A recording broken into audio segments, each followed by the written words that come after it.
একবার এক বান্ধবীর বিয়েতে গিয়েছিলাম। দুপুরবেলা খাওয়া দাওয়াটা কোনো কারণবশত হয়নি। তো বাড়িতে ফিরে খুব খিদে পেয়েছিল আর মা দিয়েছিল এই ফুলকপির রোস্ট, সাথে একদম গরম গরম ভাত।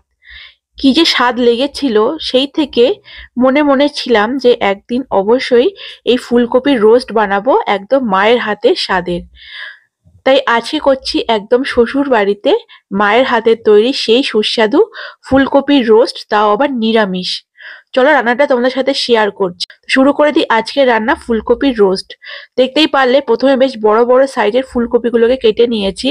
আর এখানে কড়াইয়ে প্রায় 2 গ্লাস মতো জল অ্যাড করে তার মধ্যে স্বাদ মতো লবণ দিয়ে জলটা ফুটে আসলে দিয়ে দিলাম কেটে রাখা ফুলকপিগুলো। ভালো করে নাড়িয়ে চাড়িয়ে নিয়ে ঢেকে রাখবো। আর অবশ্যই এই ফুলকপিগুলো কিন্তু ফুল সিদ্ধ করলে হবে না, 30% মতো সিদ্ধ করে নিতে হবে। ঢেকে রাখলাম 3-4 মিনিট, এইভাবেই ঢেকে রাখলাম একদম মিডিয়াম ফ্লেমে বা লো ফ্লেমে। এরপর ঢাকনা খুলে দেখতেই পাচ্ছ একটু সিদ্ধ হয়ে এসেছে, মানে একটু নরম হয়ে এসেছে। এই পর্যায়ে ছাঁকনিতে জলটা ঝরিয়ে নিচ্ছি। অবশ্যই মনে রাখতে হবে যে ফুলকপিগুলো ফুল সিদ্ধ করলে হবে না, এতে করে কিন্তু স্বাদটা একেবারেই নষ্ট হয়ে যাবে। এরপর একটা মশলা বানানোর জন্য এখানে 2 চামচ মতো পোস্ত নিয়েছি, সাথে হচ্ছে বেশ খানিকটা এখানে কিশমিশ নিয়েছি। তো বেশ খানিকটা কিশমিশ নেওয়াতে কিন্তু বেশ মিষ্টি মিষ্টি হবে, আর সাথে কাজু বাদাম। তো এরপর 2টো শুকনো লঙ্কা অ্যাড করলাম, ঝালটা তোমাদের পছন্দ মতো দেবে। এরপর গরম জল দিলাম। গরম জলটা এমন পরিমাণ দিতে হবে যাতে সমস্তটাই ডুবে থাকে। এরপর ভালো করে দেখো নাড়িয়ে চাড়িয়ে নিচ্ছি যাতে পোস্তগুলো ভালো করে ভিজে যায়, তার জন্য আধা ঘন্টা এইভাবেই ভিজিয়ে রাখতে হবে। এরপর কড়াই বেশ খানিকটা সর্ষের তেল দিয়ে তার মধ্যে হলুদ গুঁড়ো দিয়ে ভাপিয়ে নেওয়া ফুলকপিগুলো একটু ফ্রাই করে নিচ্ছি। তো বেশ খানিকক্ষণ একটু ফ্রাই করতে হবে যতক্ষণ না বেশ লাল লাল হয়ে আসছে। এখানে ফ্রাই করছি, এর মধ্যে একটা মশলা রেডি করছি। দেখো, তার জন্য এখানে আদা আর কাঁচা লঙ্কা নিয়েছি। আদাটা প্রায় 2 ইঞ্চি আর কাঁচা লঙ্কা ঝালটা তোমাদের পছন্দ মতো দেবে। আর এখানে 2 চামচ মতো জিরে দিলাম, গোটা জিরে। এরপর সামান্য জল দিয়ে একটা স্মুথ পেস্ট বানিয়ে নিচ্ছি। এখানে দেখো ফুলকপিগুলো বেশ লাল লাল করে ভাজা হয়ে গেছে, এরপর তুলে নিচ্ছি। তো বেশ এরকম করে লাল লাল করেই ভাজতে হবে, এতে কিন্তু টেস্টটা খুব ভালো হয়। তো দেখো এখানে আমার মশলাটা রেডি হয়ে গেছে। এরপর ওর মধ্যেই একটা টমেটো কেটে দিলাম এবং টমেটোটাও পেস্ট করে নিচ্ছি। টমেটোটাও পেস্ট হয়ে গেছে। এরপর কড়াইয়ের মধ্যে আবারও বেশ খানিকটা সর্ষের তেল দিলাম। অবশ্যই সর্ষের তেল দিয়ে করবে, তাহলে কিন্তু টেস্টটা অনেকটাই হয়। আর এখানে দেখো একটু জয়িত্রী দিয়ে দিলাম আর কিছুটা হচ্ছে এলাচ দিয়ে, এরপর দিলাম দারচিনি আর লবঙ্গ। তো এরপর 2টো তেজপাতা দিলাম, আর তেজপাতাটা অবশ্যই ধুয়ে দেবে কারণ তেজপাতার মধ্যে প্রচুর নোংরা থাকে। তেলের মধ্যে একটু ভাজা ভাজা হয়ে আসলে তৈরি করা মশলাটা দিলাম।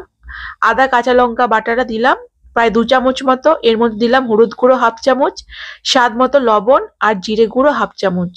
আর এরপর টমেটো বাটাটাও দিয়ে দিলাম। ভালো করে মশলাটা কষাতে হবে, যেন মশলার যে কাঁচা গন্ধটা থাকে কোনোভাবে যেন না থাকে। এদিকে মশলা কষাতে কষাতে এদিকে কিন্তু এই বাদামগুলো ভিজে গেছে। তো এরপর দিয়ে দিলাম ব্লেন্ডারের মধ্যে এবং ভালো করে স্মুথ একটা পেস্ট বানিয়ে নিচ্ছি। দেখতেই পাচ্ছ একদম স্মুথ হয়ে গেছে। তোমরা চাইলে এটা শিল নোড়াতেও বেটে নিতে পারো। এরপর সমস্ত মশলাটা ভালো করে কষিয়ে নিচ্ছি। যেহেতু বাদাম অ্যাড করা আছে তাই কিন্তু খুব তাড়াতাড়ি গ্রেভি গ্রেভি হয়ে যাবে এবং খুব তাড়াতাড়ি তেল ছেড়ে দেবে। তো এই পর্যায়ে একটু ঢেকে রাখলাম কম আছে 5 মিনিট মতো, এতে করে মশলাটা খুব তাড়াতাড়ি হয়ে যায়। দেখতেই পাচ্ছ অনেকটাই ফুটে এসেছে। তো বেশ খানিকক্ষণ কষানোর পর এরপর দিয়ে দিলাম সামান্য চিনি, যাতে মশলার কালারটাও ভালো হয় এবং টেস্টটাও ভালো হয়। দেখো কষাতে কষাতে বেশ তেল ছেড়ে দিয়েছে আর সমস্ত মশলাটা ভাজা ভাজা হয়ে গেছে, তেলটাও ছেড়ে দিয়েছে। তো মশলাটা একদম কষানো রেডি। এই পর্যায়ে দিয়ে দিলাম ভেজে রাখা সেই ফুলকপিগুলো। এরপর মশলার সাথে ফুলকপিগুলো একটু কষিয়ে নিচ্ছি। বেশ খানিকক্ষণ এইভাবে নাড়ানো চাড়ানোর পর দেখো তারপরে জল অ্যাড করব। তো সামান্য জল অ্যাড করলাম, দিয়ে আবারও একটু কষিয়ে নিচ্ছি যাতে মশলার সাথে ফুলকপিগুলো ভালো করে কষানো হয়ে যায়। প্রায় 1/2 গ্লাস পরিমাণ জল অ্যাড করলাম। খুব বেশি ঝোল করার দরকার নেই, যদি ঝোল খেতে চাও তাহলে ঝোল অ্যাড করতে পারো। ফুটে আসলে দিয়ে দিলাম গরম মশলা, সাথে হচ্ছে 1 চামচ মতো ঘি দিয়ে সমস্তটাই ভালো করে নাড়িয়ে চাড়িয়ে নিচ্ছি।